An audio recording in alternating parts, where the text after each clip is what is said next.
Hello, welcome. Thank you for joining us on this edition of News 2. I'm Sandra Gumansing. In our top story, government retirees and current employees alike fear the looming benefit cuts proposed by the government employees retirement system. And while GERS officials maintain that they're doing the best they can, given the agency's many fiscal challenges, at least one resident feels that change needs to happen. News 2's April Knight has more.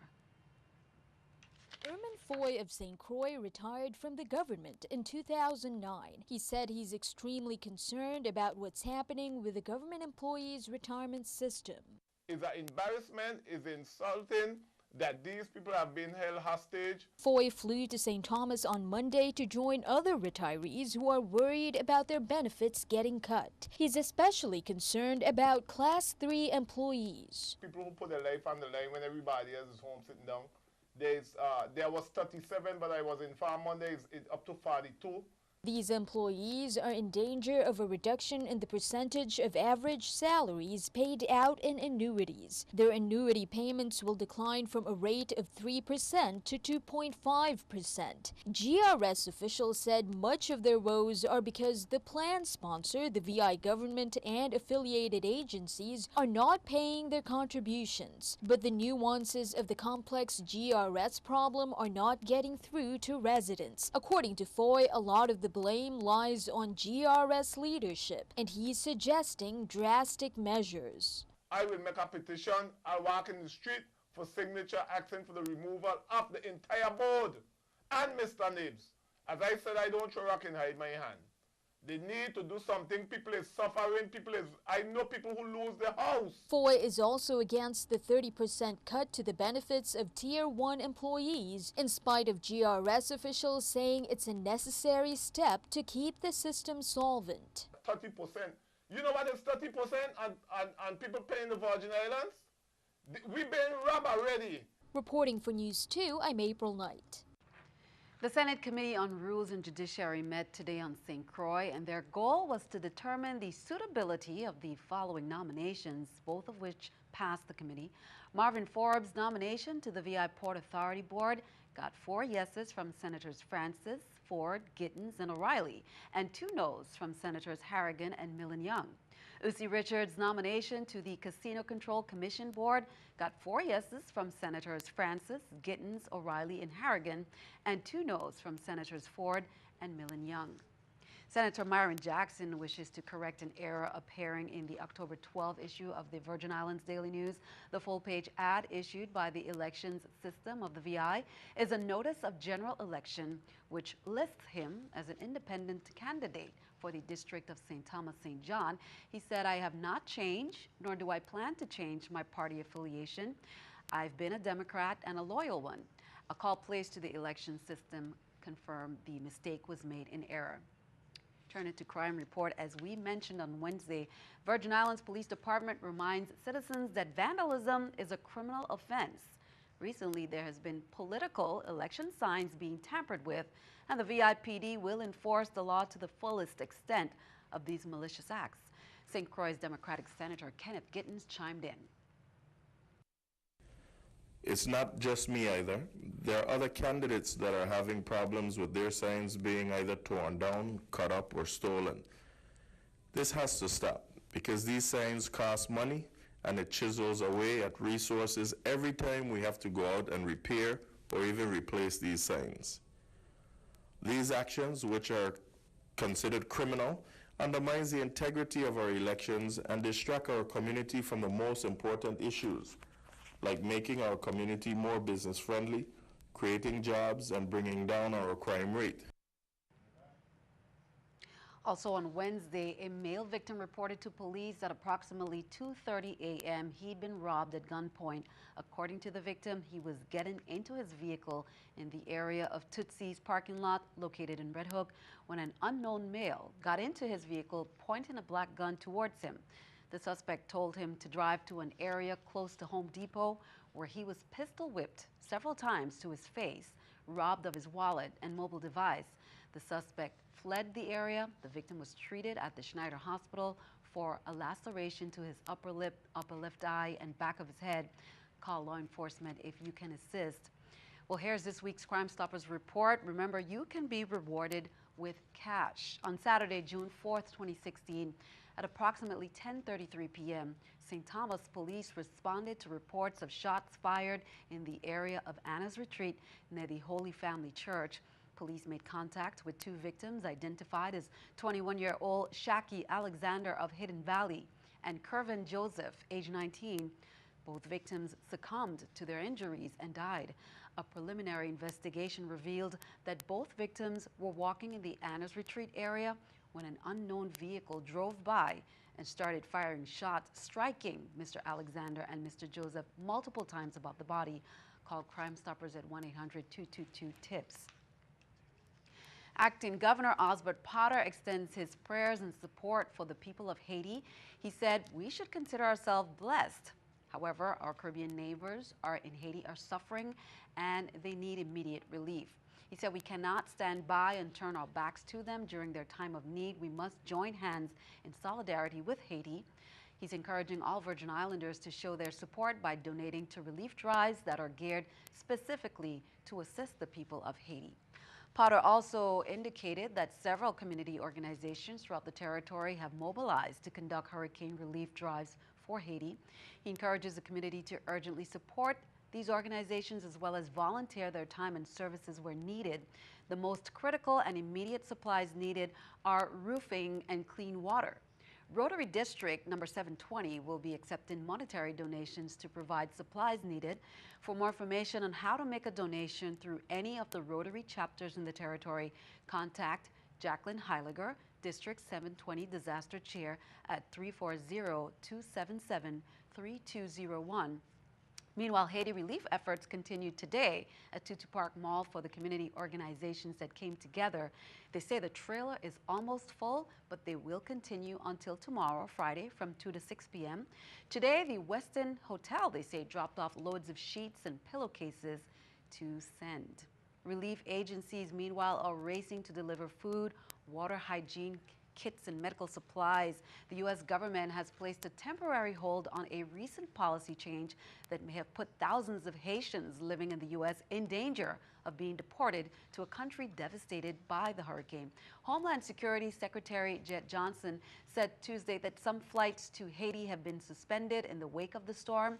He added that the U.S. intends to return to its deportation policy once the humanitarian crisis is under control. An Obama administration directive unveiled last month was designed to put an end to temporary provisions that allowed Haitians to enter the U.S. without a visa. Governor Pat McCrory announced Wednesday that there are now 20 storm-related deaths in North Carolina following Hurricane Matthew, and the water is still rising in some communities. The Tar River crested late Wednesday night. The floodwaters are now moving towards Greenville, which should see the Tar River crest on Friday.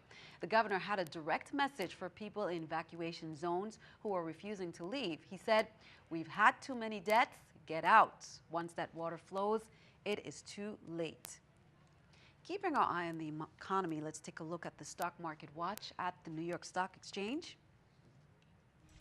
According to the numbers there, we can see everything down. The Dow 45, NASDAQ 25, S&P 500 down at 6. Coming up on News 2, in recognition of breast cancer, the Pink Out Health Fair and Zumbathon will be held at Pryor-Gillette Hall and MCM Center at Antilles School on Saturday. Now is the time to sign up. Details.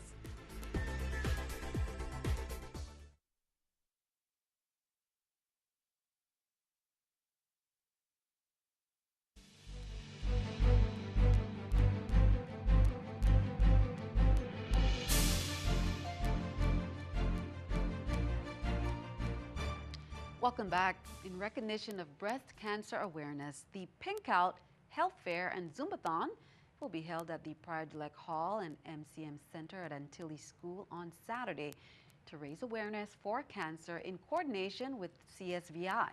So be sure to dress up in your pink and go out to support the cause. Here's more. Well, it starts off with a health fair, so it opens at 7 a.m. So if you would like to get your glucose checked, cholesterol, have your body mass index calculated, or get your blood pressure check. You can do all of those things starting at 7. You don't have to be there at 7 because the party, the Zumba party, doesn't really start until 8:30. We're having 2 Zumba instructors visit and lead the master class. They're from Puerto Rico, because not only are we celebrating Breast Cancer Awareness Month, but we are celebrating Hispanic or Latino Heritage Month. We're asking for donations because this is in support of my new nonprofit, Virgin Islands Vidas Extraordinarias Inc. It's $20 per individual. We really want as much people to come out as possible. So if you want to come as a team, it's going to be inside the Mark C. Marine Center at Antilles School. And we're going to have a stage, and it's going to be decorated, and there's going to be lights, and it's going to be a party. And don't forget, later in the evening, there is the film Be Here Now. Hispanic Heritage Month culminating activities continues in observance of Hispanic heritage. Today, Eulalie Rivera Elementary School students sang, danced, and performed skits in portrayal of Hispanic people and cultures around the globe. Also, Hispanic guest presenters brought instruments to illustrate and talk about the history of the bomba dance and perform the Puerto Rican national anthem. The bilingual ESL staff at the St. Croix Central High School, they will present their grand Hispanic Heritage Month breakfast from 7:30 a.m. to 10 a.m. That's on Friday in room 307. Well, as we reported, the Virgin Islands Puerto Rico Friendship Committee, St. Thomas St. John, their weekend began on Friday, October 7th, with a photo exhibit by author and photographer Mario Pacayo.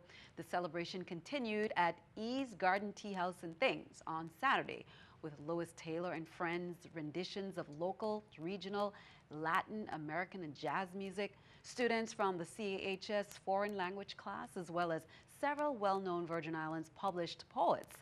But the highlight was the festival in dance. Here's more. The Virgin Islands Puerto Rico Friendship Committee St. Thomas St. John's weekend celebration under the theme Movements in Cultural Reflections began on Friday, October 7th. They did splendid performances. The audience really loved them.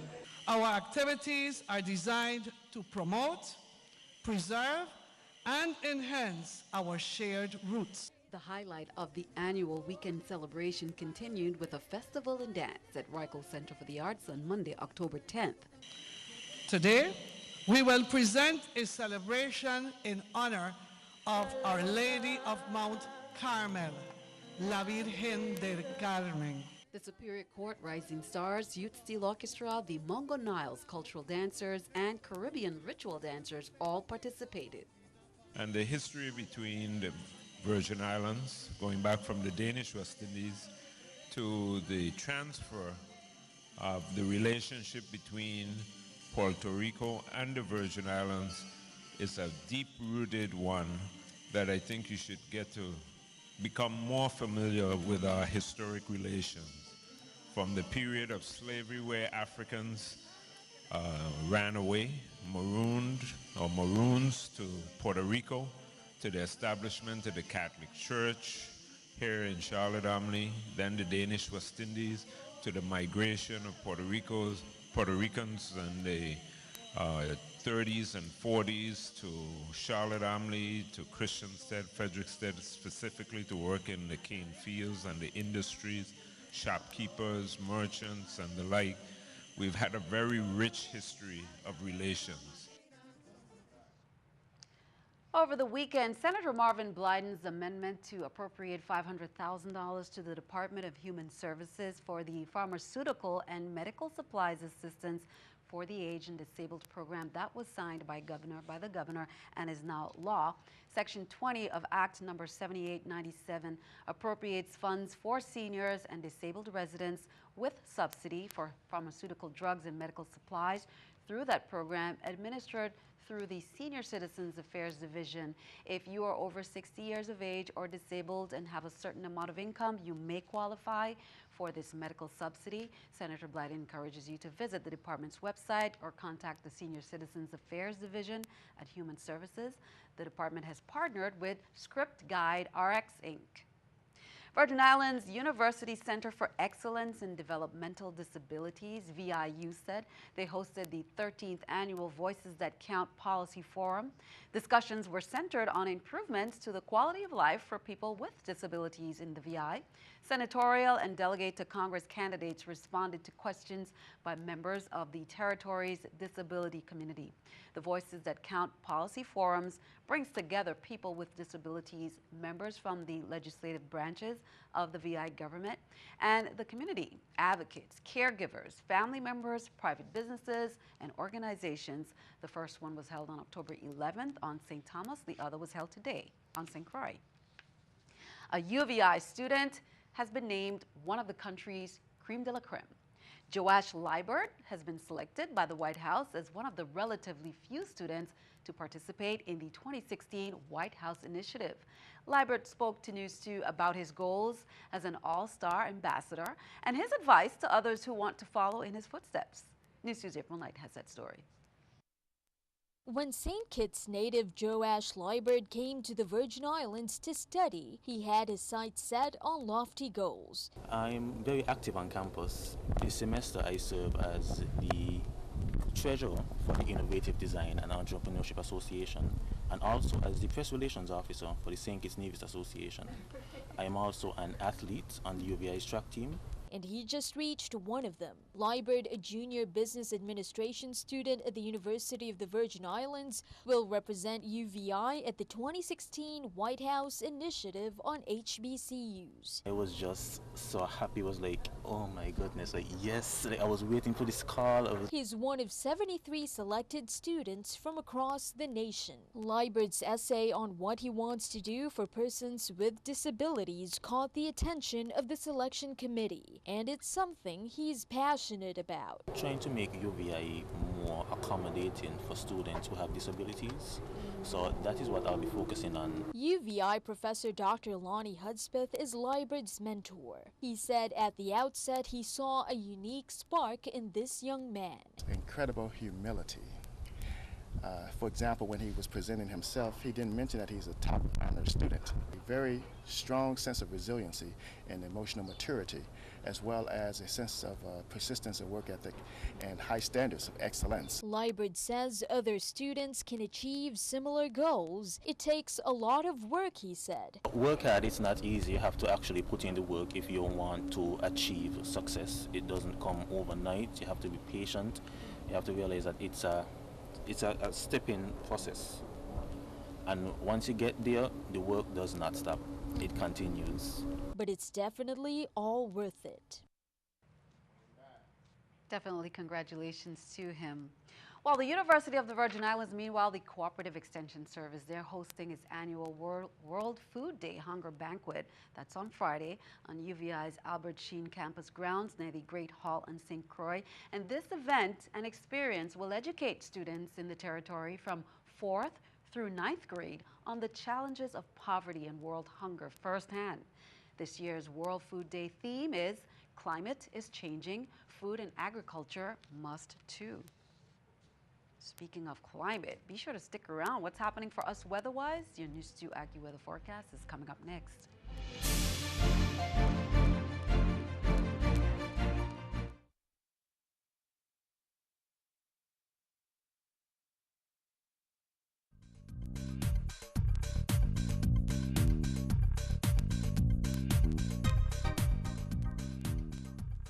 Thanks, Sandy. Well, we have returned to a moderate trade wind flow after Nicole has made its way off to the northeast of Bermuda. We've moved out of her inflow band. That's brought some calmer weather to us here, definitely not as strong or consistent of showers and thunderstorms across the islands. Now, as we take a closer look, you'll continue to see some spotty showers and thunderstorms because of that trade wind flow, but this is going to continue throughout the rest of the week. Definitely much less precipitation than what what we have been seeing over the past couple of days from Nicole. For tonight, a moonlit sky for the most part, maybe a couple showers passing through the area, and that's going to continue into tomorrow out in St. John's, 89 degrees for your high.